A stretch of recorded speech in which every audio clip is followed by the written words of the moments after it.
then we're going to read from the Gospel of Mark, chapter 5. Then help. Thank you.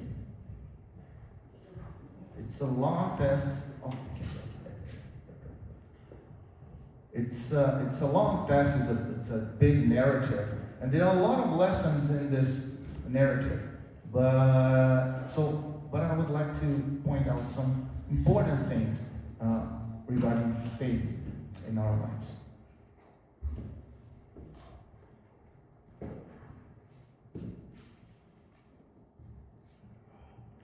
Jesus raises a dead girl and heals a sick woman.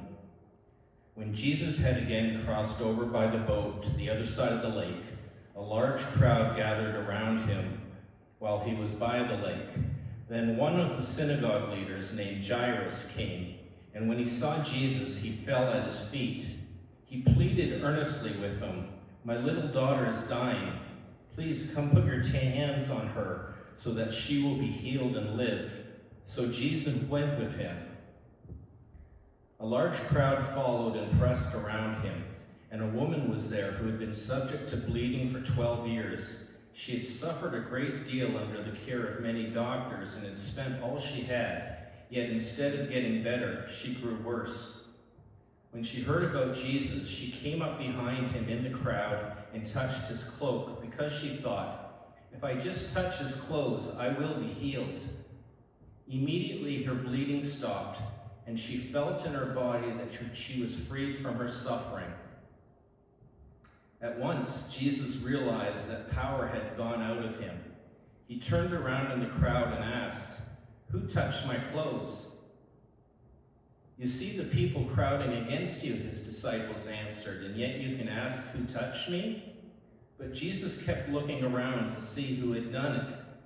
Then the woman, knowing what happened to her, came and fell at his feet and, trembling with fear, told him the whole truth.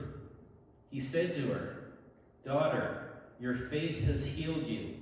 Go in peace and be freed from your suffering." While Jesus was still speaking, some people came from the house of Jairus, the synagogue leader. "Your daughter is dead," they said. "Why bother the teacher anymore?" Overhearing what they said, Jesus told him, "Don't be afraid, just believe." He did not let anyone follow him except Peter, James, and John, and the brother of James. When they came to the home of the synagogue leader, Jesus saw a commotion, with people crying and wailing loudly. He went in and said to them, "Why all this commotion and wailing? The child is not dead, but asleep." But they all laughed at him. After he put them all out, he took the child's father and mother and the disciples who were with him and went in where the child was. He took her by the hand and said to her, "Talitha cum," which means, "Little girl, I say to you, get up." Immediately the girl stood up and began to walk around. She was 12 years old. At this, they were completely astonished. He gave strict orders not to let anyone know about this and told them to give her something to eat. Thank you, Sean.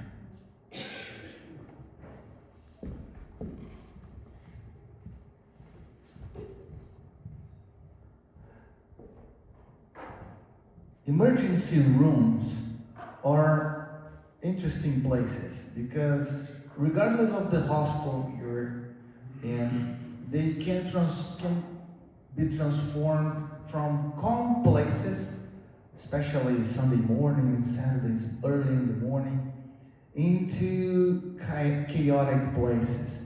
It's interesting, sometimes we're waiting for patients and we just have a few patients there, and suddenly 3-4 ambulances arrive at the same time.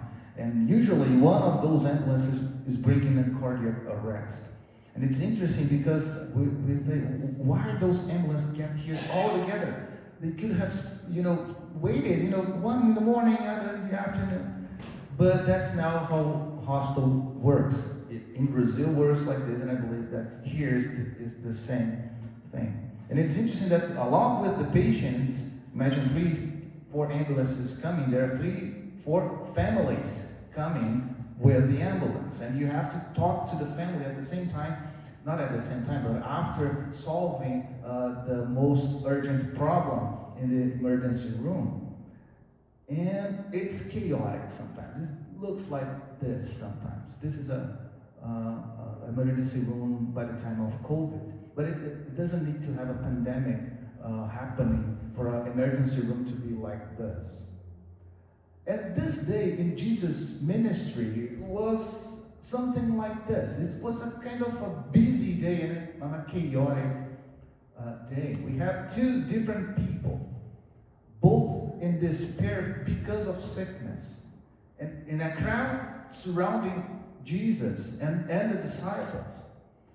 And we have the perfect picture of 2 elements that can change pain and suffering into joy. We have Jesus and we have faith working together. We all know that Jesus has the power and authority that are above any other power or authority. So nothing can stop Jesus from doing anything, blessing us, if that thing is according to God the Father will. But the second element, faith, it's subject to interference. And it's a target for our enemy who always wants to steal our peace by stealing our faith. Today I would like to show you how this text is important in a way that we can really understand how faith works. And how can we express the faith we have? And how can we defeat the enemy's traps that try to make us less confident in what Jesus can do or is doing in our lives? So the first thing that I want you to keep in mind always is that faith is essential for receiving God's blessing. Faith is not optional. Faith is essential. Hebrews chapter 11, verse 6 says, "And without faith it is impossible to please God, because anyone who comes to Him must believe that He exists, and that He rewards those who earnestly seek Him." So, faith is necessary not only to acknowledge that God exists, that Jesus is Lord, that Jesus is the Son of God, but also to believe that He is good, that He wants to reward us, that He wants to give us blessing. I remember when I was a kid, many times I used to ask my parents for something that I knew that I had like 90% chance of getting a no as a response. And I would ask anyway. I don't know if Elisa does the same thing, Daniel does the same thing, and probably all of us would do the same thing, right? But there is a difference in the tone of my voice, in the tone of the kid's voice. When they ask for something that they know they have a high probability of receiving a no, and when they ask for something that they know that I'll easily give them. When we have, we already have the no as response. We say, yeah, hey, Father, can I? Yeah. But you already kind of know that you're going to receive a no as response. But our relationship with God should not be this way. We should talk to God and ask Him with confidence, regardless of what we are asking for.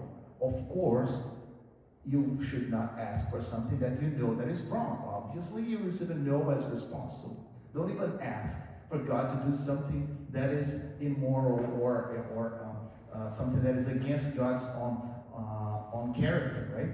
But every other thing, you can ask the Lord with confidence, because our faith is a requirement for being blessed by God. Let's look carefully to that scene. Jesus is at the middle of a crowd. He's touched by a woman, and she's healed unintentionally by Jesus. Jesus really didn't know what happened And he was not faking a surprise. He didn't know that somebody touched him different. I mean, who was that person? And it's interesting that Jesus could have kept walking. Because if the goal of the miracle was only to heal that woman, he could perceive that she touched him, and he would keep walking. And okay, she is already healed, so I don't have to worry about her anymore, right? And he has a reason to do that because he was attending to an emergency, right? So the girl was dying. And there is someone touching him. We see that there is a big difference in there. If we think rationally, Jesus was supposed to keep going and rush into that girl that needed. For example, in hospitals, we have like 10 minutes to do CPR in someone that has a cardiac arrest. After 10 minutes of CPR, there is 100% chance, statistically speaking, that person will have brain injury. And there's a huge chance that person will actually continue in cardiac arrest and will die. So you gotta work fast. But Jesus stopped what he was doing. He was not curious about the identity of the woman. That's not the point. The point, as the woman got near to him and he started speaking to her, he didn't rebuke her because she interfered in something important. He just looked at her and he said, hey, and it's interesting that he didn't say, well, thank you for touching me. I am the Messiah. It's good for you that you trusted me to do something. He didn't say any of this. He went directly to the point that was important. And the important thing in this text is that faith matters. Faith is important. Trusting in what Jesus can do for me and you is crucial for us to receive God's blessings. Jesus said that her faith saved her, that she could go in peace. Your faith in Jesus can define the outcome of your story. God accomplishes his good will when we believe that he is able to do it and reward those who seek him. So when we look carefully into this text, we can perceive that God responds to faith, not needs. God's moved by our faith, not for our needs. Because sometimes we get confused because it's our needs that moves us to ask the Lord for something. Because we need a house, we need a job, we need money, we need our family to grow and to be blessed. But God responds to faith, not our needs. Our needs actually is a way that kind of foster our faith, so we can look for someone that can do something that we cannot do, and this is faith. There's a story, I don't know if it's there, yeah, on Matthew 17. That happened some days later, probably some time later. We don't have like days or months. But when the disciples, they were not able to cast out a demon from another teenage boy. And they asked Jesus why they couldn't cast out that demon. And verse 19, Matthew 17, and verse 19 and 20 says, then the disciples came to Jesus privately and said, why could we not cast it out? He said to them, because of your little faith. For truly I say to you, if you have faith like a grain of mustard seed, you will say to this mountain, move from here to there, and it will move, and nothing will be impossible for you. Jesus is using an analogy here with the mountain, because the mountain by that time represented a real problem for most people. They could not go from one place to another place when there was a mountain in the middle of the way. They would have to go around, and they would not go up. So mountains were a big problem there. So this is an analogy of a big problem. So if we have faith, and I put the picture there, that's a grain of mustard, a seed of mustard, so you can see the size of that seed. Now we come back to our story. Imagine the despair of a father who is about to lose his 12-year-old daughter. And this passage is kind of different for me now, because Elisa is 12 years old right now. So, when I see her like speaking like 10,000 words in 2 minutes at home and active, and I imagine the despair of that man seeing his little girl, 12-year-old daughter, suffering in a bed about to die. It was the despair of that need that generated faith, which applied to Jesus can be transformed into a miracle. On the other side, we have that woman that is also desperate. For 12 years, investing in her health and trying to get better, but she couldn't. So regardless if your problem is an urgent problem or a chronic problem, we can have faith that Jesus can work both in urgent stuff and chronic stuff as well. But how can we express this faith?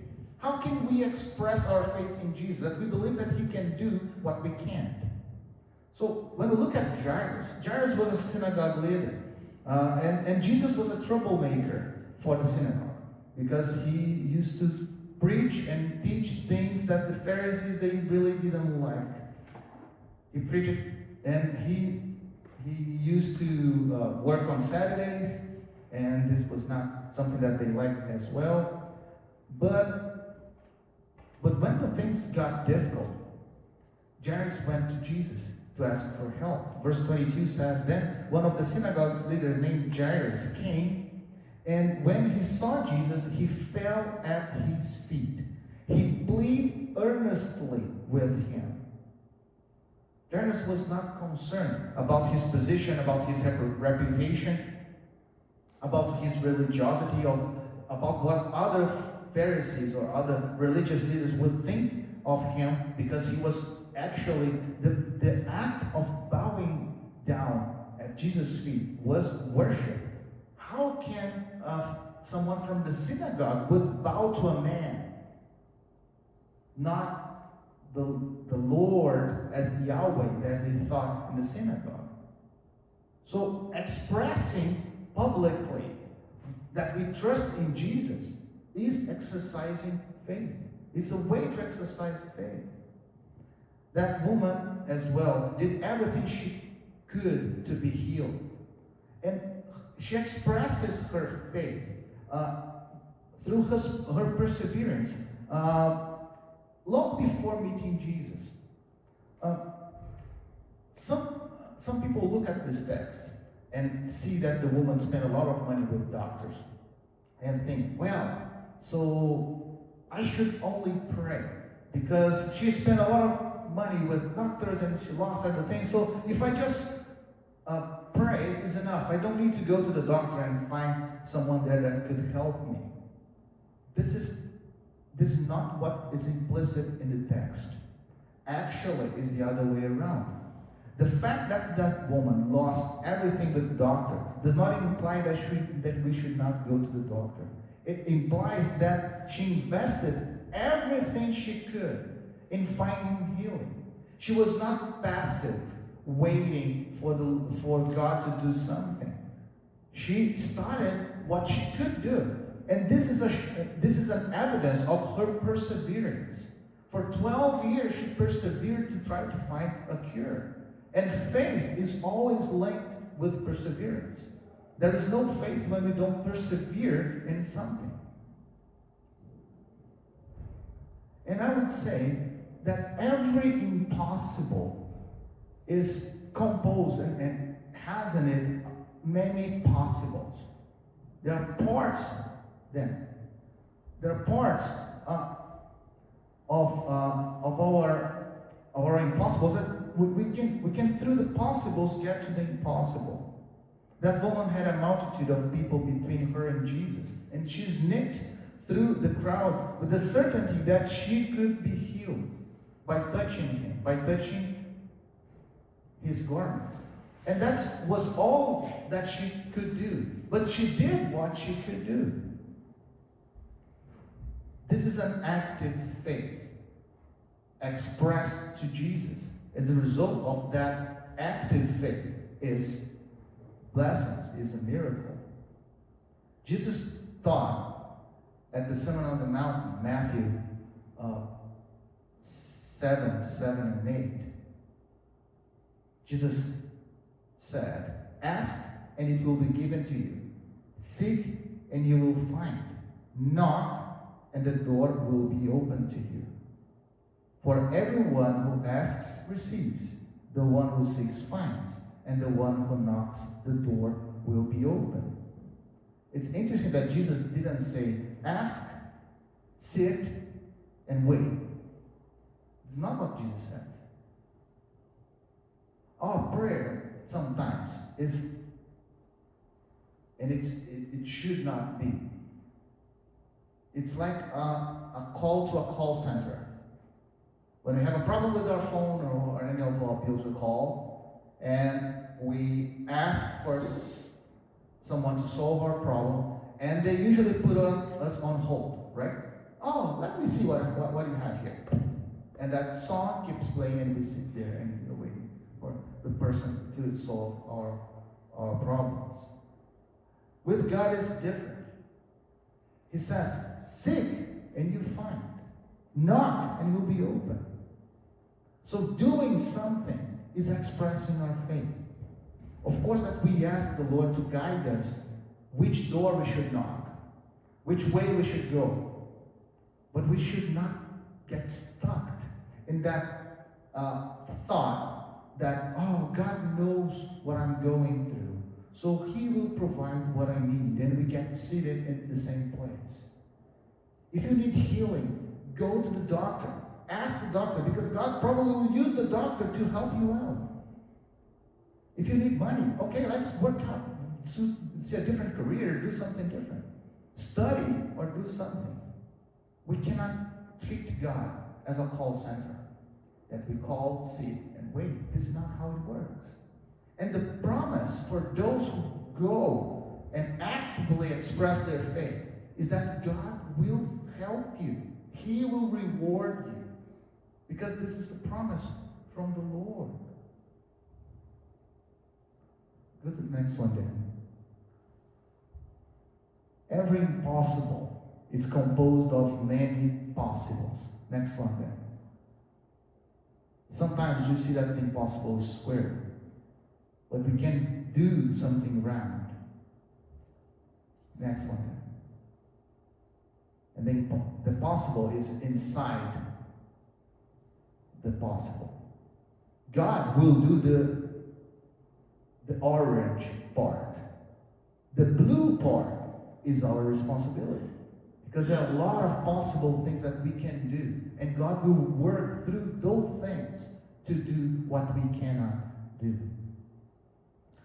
And the third thing that I want to talk about today is that there are things that can hinder our faith. And those things should be removed. One of the greatest enemies of our faith is something called pessimism. It's always thinking negatively. So verse 35 says, while Jesus was still speaking, some people came from the house of Jairus, the synagogue leader. Your daughter is dead. they say. Why bother the teacher anymore? One way to divide the world is between optimists and pessimists. Some people are naturally pessimists or optimists. Other people become optimists or pessimists as a result of past experiences, right? Some people that suffered, traumas from the past, they become kind of negative people that always think that something bad is going to happen. And other pessimists, like me, because I am a pessimist, as naturally. I was trained as a physician to be a pessimist because physicians are trained to always think about the worst case scenario first, because we need that in our career, right? So we can help people. We think that, well, what is the worst thing that can happen? So we rule out those things, and then we go to the most common things, and this is part of how we are trained. But sometimes this mindset infects our life, and I need to fight this every day. It's something that I need to work with the Lord, because otherwise I will think negatively every time. And Jack is nodding here. Yeah, he's saying, yeah, that's right. I know that, and I'm trying to work out this. So we should protect our faith by not only being optimistic, because Jesus already won the battle. We don't need to worry about anything. Amen. So we don't need to worry, right? But we also should be careful with people around us that are pessimists, and they then have the ability of infecting our faith as well with negative thoughts. For pessimists, if they are not careful, their mindset makes them say things that are negative, always looking to the wrong, the empty part of the cup, right? Not the full part of the cup, right? And so we should limit the influence of negative people in our lives. Verse 39 says, he went and said to them, why all this commotion and wailing? The child is not dead, but asleep. But they laughed at him, after he put them all out, he took the child's father and the mother and the disciples who were with him and went where the child was. Jesus removed those who were fueling unbelief inside of that house. There are people around us who may drain out our faith. People who not only don't believe, but also questions our belief all the time. They question not because they want to look at our faith and have our faith, but they want to kind of push us down. Because they don't want us to be hopeful. They want us to be helpless. And this is not I would say, conscious. This is unconscious. Sometimes they do that not because they are, I would say, mean people. They do it on purpose. They do it because it's from their nature.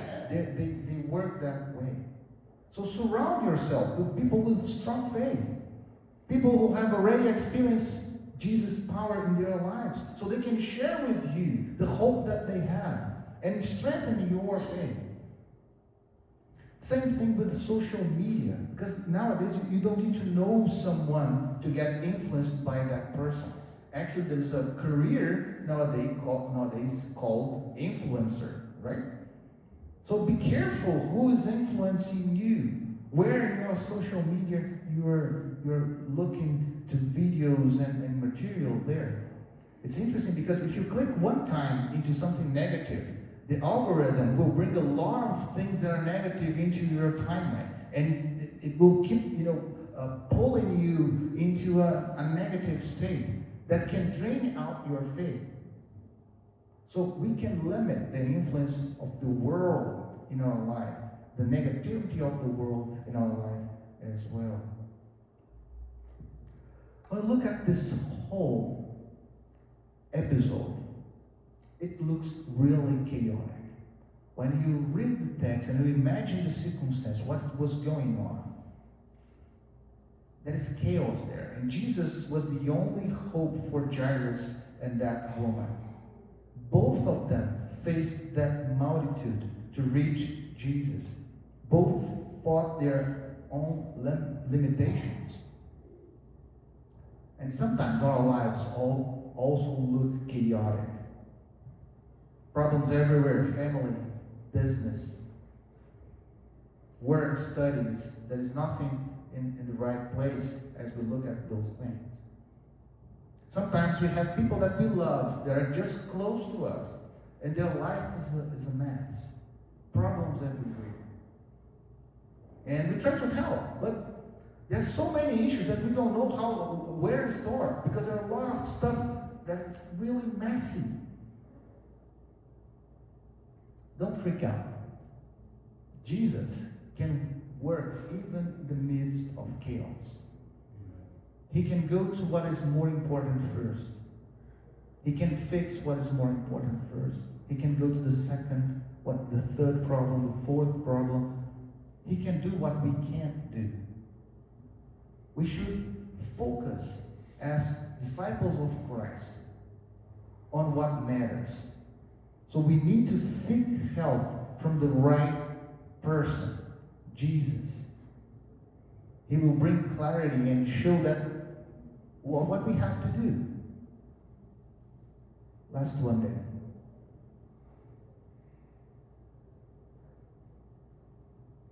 We should persist in faith. Don't give up if it's taking longer than you expected. I'm sure that Jairus, when he finally got to Jesus and Jesus agreed that he would help, he never imagined that Jesus would stop in the middle of the road to ask for something that sounded crazy, right? Because Jesus asked, "Who touched me?" And he was in the midst of a crowd, right? So it didn't make sense for Jairus.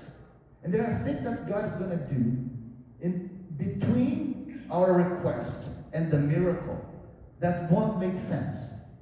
Things that we won't expect. But trust Jesus in the process. Trust that he knows what is best. Trust that he has a specific, special way to deal with the things that we cannot do, that we need help. And as you wait, don't listen to pessimists. The role and the posture of someone who believes in Jesus is a posture of someone who is realistic, that really know what's going on, have all the information. The believer is not a dreamer that think about things that are unreal. No, the believer is a realistic, but it's a hopeful realistic. It's someone that even the situation being chaotic and sometimes we can't find an answer, we know who we serve. And we know the power of the one that we serve. And we know the love of the one that we serve. Believe me, Jesus is not shaken by chaotic circumstances.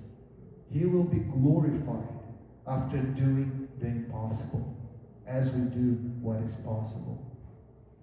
We can call the name of Jesus and be sure that he will help us.